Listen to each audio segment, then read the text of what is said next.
ప్రధాన టీవీకి మా నమస్కారం అండి. నేను విశ్వబ్రాహ్మణ వంశంలో పుట్టానండి. మా నాన్నగారి పేరు పాపారావు, నా పేరు కన్నబాబు. మా తాతలు ఎడ్ల బండి తయారు చేసేవారండి. మా నాన్నగారు కూడా ఇళ్ళ పని చేసేవారండి. నేను బిల్డింగ్ పనులు చేస్తున్నానండి. 35 సంవత్సరాలు బట్టి చేస్తున్నాను. ఇప్పుడు నాకు 52 సంవత్సరాలు అండి. ఇందులో మీరు మాట్లాడచ్చండి. మేము ఎన్నో అనుకొని వచ్చాము. మా వయసు వరకు అయితే మా బాగానే సాగింది. మా పిల్లలకైతే దారిద్ర్యం లేకుండా ఉంది ఈరోజు నాడు.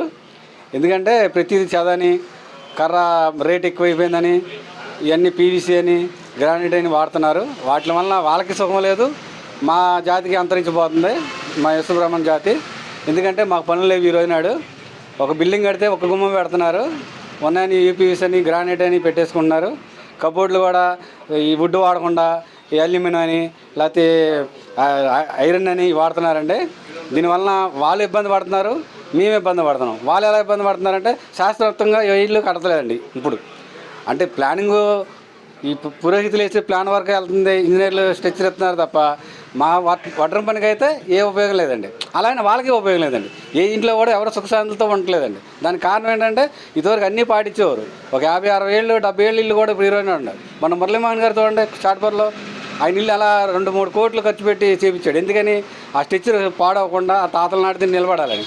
అలాగే ప్రతిదీ కూడా మనమే కాదు, మన తరాలు కూడా ముందు రావాలంటే పనిలో ముందు రావాలి, భవిష్యత్తులో బాగుండాలంటే అన్ని పనులు చేయాలి.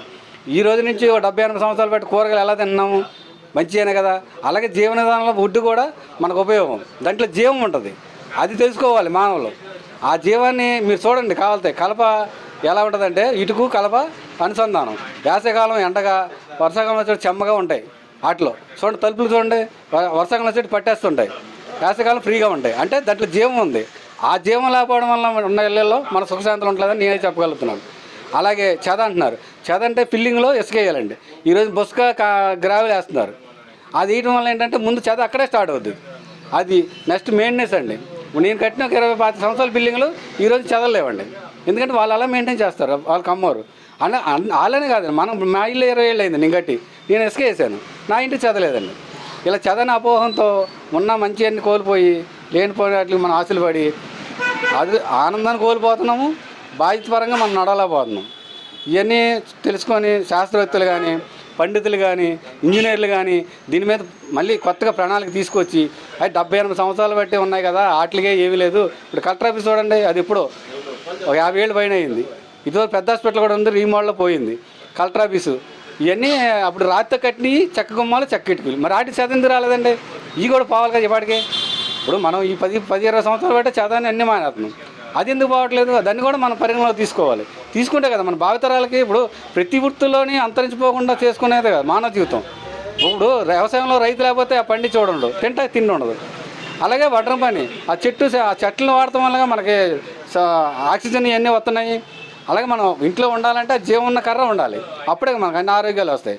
ఇప్పుడు వెలుతురు రావాలంటే కిటికీ ఉండాలి కదా, ఆ కిటికీ ఇప్పుడు యూపీఎస్ పెడుతున్నారు, సగం వస్తుంది విండోస్. అది కూడా మన వాళ్ళు తెలియదు.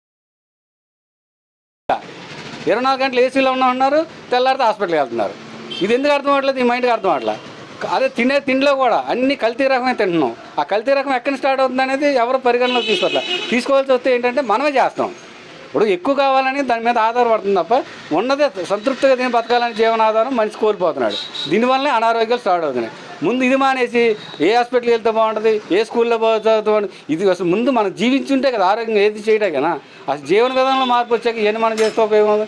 అలాగే మీ భావతరాలు అందరూ బాగుండాలి, ఆరోగ్య సుఖశాంతులు ఉండాలంటే మంచి ఇల్లు కట్టుకోండి, శుభ్రంగా ఉండండి, బ్రహ్మంగారిని గౌరవించండి.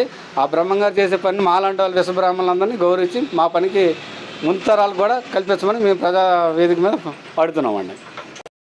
ముందు ప్రజాదారణ టీవీకి